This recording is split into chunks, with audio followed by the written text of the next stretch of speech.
I apologize. I guess y'all see in the back of my head. Thanks for people that's truly concerned and gave me a call to let me know what's going on.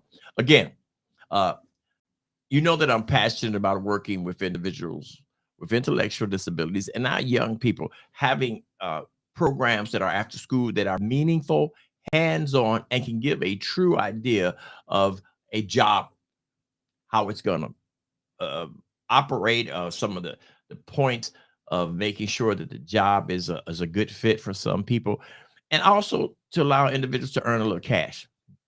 One of the things that I would like to say is any program that we are trying to establish here at Truth and Vision, they will get paid for their services. If you are working in an after school program for Truth and Vision, we are going to make sure that we create some type of payment for you. That's what we're trying to do. I do believe that uh, that's a necessary component in offering any type of help to our young people, opposed to just pouring different services where individuals can sit down and just hear you talk. Put them in a position where they can experience what you are trying to get them to experience. Okay. Now, with that being said, I get a call yesterday about setting up an ambulance services where we can train individuals and take them from the very beginning of understanding how to transport individuals with that are in wheelchairs and different things. Now, you know, it gives that person an ideal if it's the beginnings of maybe they may want to be an EMS driver or something like that. This may be an inspiring uh, situation or for I mean expiring I'm sorry an expect and it, well, I'm having all kind of technical difficulties this morning. It may inspire our youth to choose this field. So with that being said, I am proud that so many people are trying to jump on what I am trying to do in our communities. I appreciate it. So look for that in the future. Another thing, I need to give shout outs to the people that started helping Truth and Vision before anybody knew anything about it. And a lot of times, when I'm doing these little podcasts, they mistakenly think that I am talking about certain individuals. So I want to clear up some stuff. I may not agree with everything that individuals may request of me or how they go about it. I'm working on me. I'm still working on some things here. However, I would be amiss if I did not acknowledge those individuals. So, would let's stop this right now. I do not have a problem with Jennifer Burke. I want to thank Jennifer Burke right now today because if it had not been for her, a lot of the exposure that Truth and Vision has had would not be known about. Truth and Vision would have not reached a lot of the individuals and the supports that it has. Thank you, Jennifer Burke. I want to say that you and Mayor Burke have been instrumental from day one in helping me establish Truth and Vision and working at the Village Performing Arts and Cultural Center. I appreciate that. But you don't have to agree with everything, individuals too.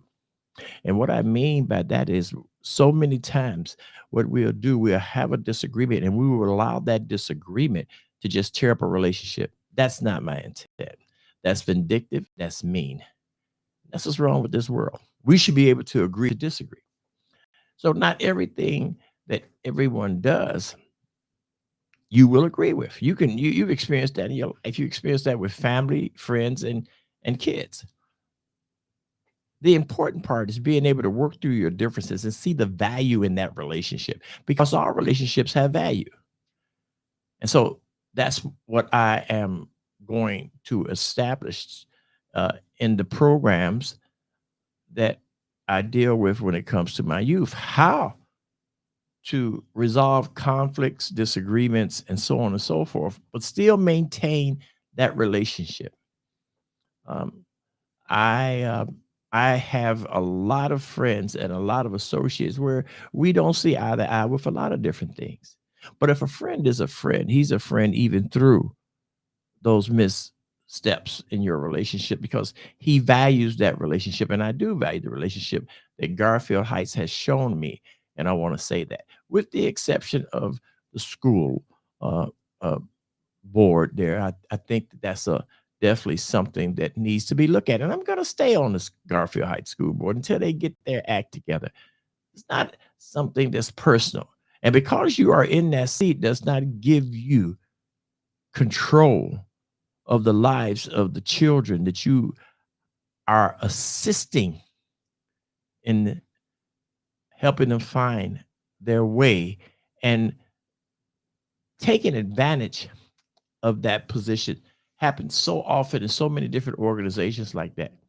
They're more concerned about making sure that an image is kept or the control that one possess opposed to the children that they're there to serve. I have a problem with Garfield Heights School. I do. I really, really, really do. Because I, for the last 3 years, oh, they'll give the impression like, oh yeah, we want to help, we want to do this, we want to do that. I never forget when I had Wind Down Bistro. Uh, I initiated a cleanup around Garfield. The person came in and she sat down, and I thought this person was definitely an individual that I could work with. And they still may be. However, I noticed I initiated, we managed to have a successful day in cleaning up certain parts of the areas. But I knew then that the control that that person had, it was definitely in her head. I like the person. I just don't like the way that she operates. I don't think that she's a good fit for our school board. We need to get somebody in there that's truly going to be, concerned about our kids. Now, I'm not just speaking from our experience. I'm speaking from a lot of parents that I've spoken to in Garfield. They see a problem. And I do know that change is coming, but it's not coming quick enough. And if you look, Garfield lost a lot of teachers last year. When you have a school board that does not have children or the parents at heart, this is what you'll see. If they're not keen and focused on supporting the teachers in that industry, this is what you'll see. When the kids run rapid and you're too afraid to do anything because you have no control, you show no structure. You don't think the kids notice that? And then a lot of us, because of political reasons or other reasons, we're afraid to say anything. Well, I'm not. Garfield Heights School Board, you need to get your stuff together. There's some issues. Now, let's go back to where this first has started at. A lot of times, I think because of the problems that Garfield think the city uh, has with them, and because I have a relationship with the city, they may include me in that, and I think that's what happened, and that's not right. Okay, that's a very, very immature way of running anything. Okay, so now what am I trying to say? What I'm trying to say simply is this: if our goals and our focus are truly the kids, it does not matter what associates I have. We could have worked collectively to do that. And it's the programs that I have, they make sense. Now I'm going to go in other areas in other school system, and I'm going to come back to Garfield. I'm going to try to get some of these programs in here. Of course, you're going to take probably what I'm saying as something that you don't agree with, and you may try to penalize me. That's fine. But I'm still going to get it did because it's for the kids.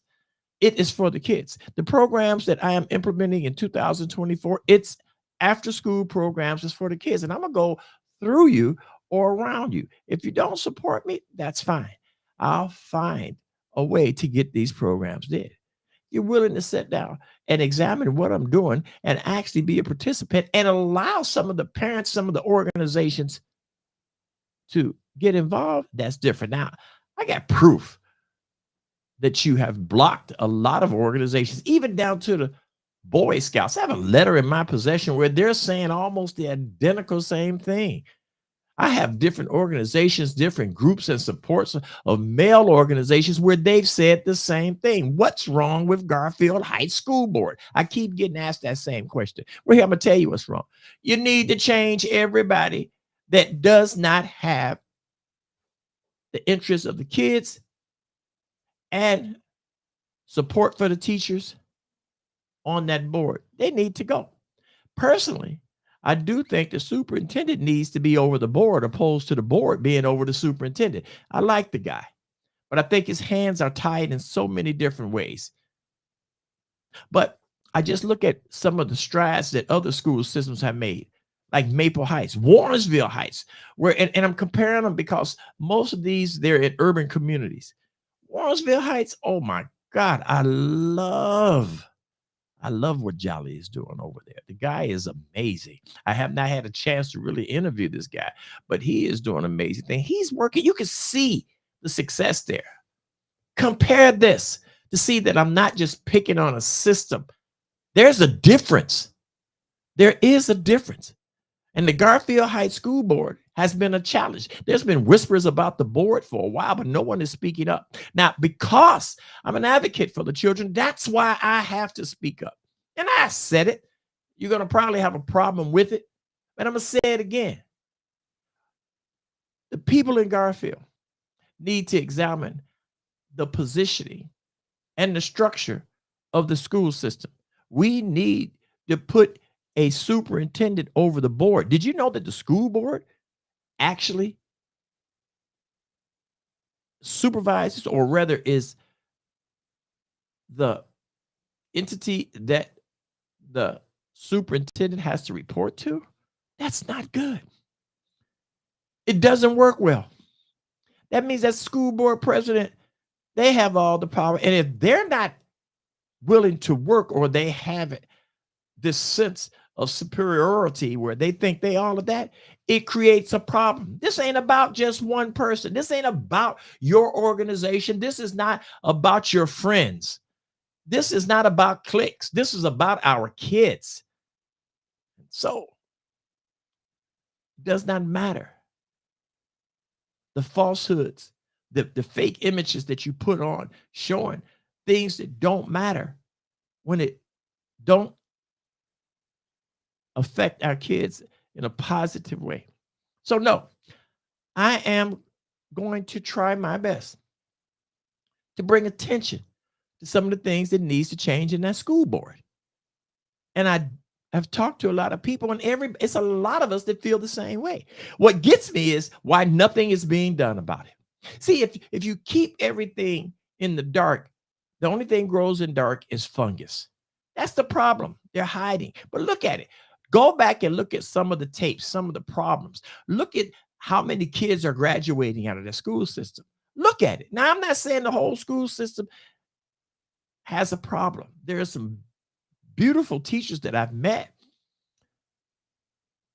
There's programs there that I see that has potential. But we need a supported board, not a board that tends to just be politically driven or having a hidden agenda for their friends, not the students and the parents.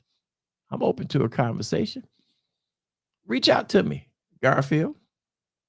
Now, with that being said, it is my goal and my mission to make sure that I provide every support that I can to individuals that are younger than me. And that's a lot because his brother, he's getting on up there. But to be a gateway, a gatekeeper to help some young individuals find their way. Now, I'm not going to make this about an attack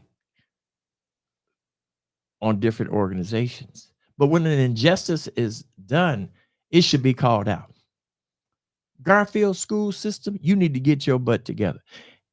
Now, you can read whatever you want into this, but it's just my opinion. Maybe it can become yours. Hey, this is Lawrence Lang. Thank you. Sorry about the technical difficulty when I first got started. Hopefully everything works out good here. Hey, you guys, take care.